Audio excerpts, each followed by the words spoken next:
Assalamu alaikum.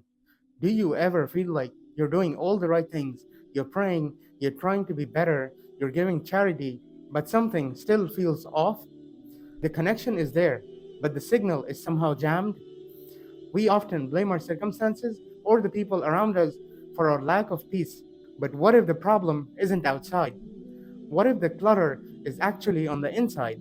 Today, we are looking at the essential Islamic concept of Tazkiyat an-Nafs, the purification of the soul.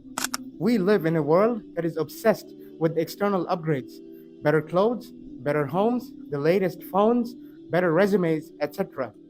But our internal lives are often left to accumulate rust. We let small things slide, a little bit of envy here, a subtle touch of arrogance there, or the hardening that comes from constant distraction.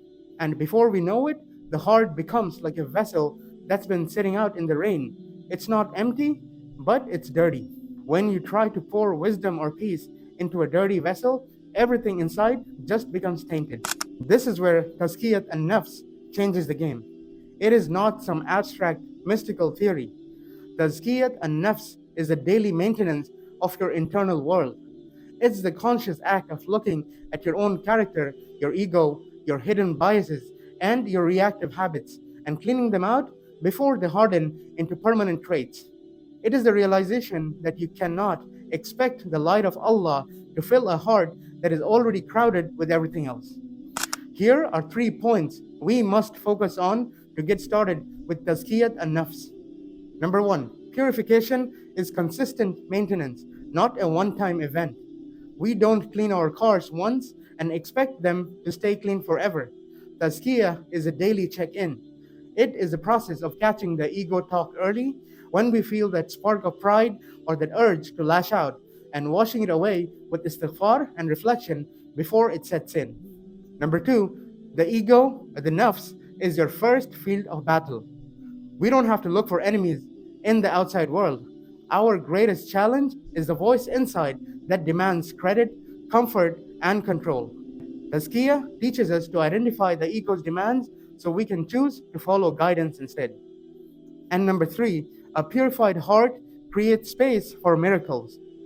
When we remove the spiritual clutter, the grudges, the pride, the reliance on others' opinions, we aren't just becoming clean. We are creating the physical and spiritual space for Allah to place peace, clarity, and true direction into our life. We often think that purifying the soul means isolating ourselves on some mountaintop. But real tazkiyah happens in the middle of a busy life. It happens when we hold our tongue, when we are angry, when we give what we want to keep, and when we choose humility when we are being praised. It is the work of turning a hardened heart back into a living one. Stop looking for peace in your circumstances and start looking for it in the state of your heart. The world won't get any quieter, but if your heart is purified, you can find stillness in the middle of any storm. May Allah subhanahu wa ta'ala purify our hearts, remove the rust from our souls, and grant us a clarity that only comes from His nearness.